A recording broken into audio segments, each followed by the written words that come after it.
We are now, what's up, mananap. We are now in Barangay Calayo, Batangas City. So,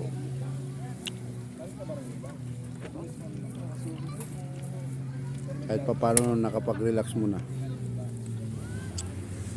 Kasama ang aking mga boss, si Big Boss Jong Dagudag, si Madam Tete, tsaka si Boss Kuya Joey, at ang aming financer, Boss Cassidy.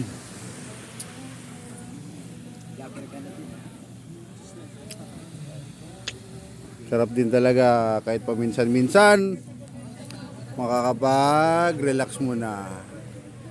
Ganda oh, kulang po yung tao. Ice cream kayo dyan.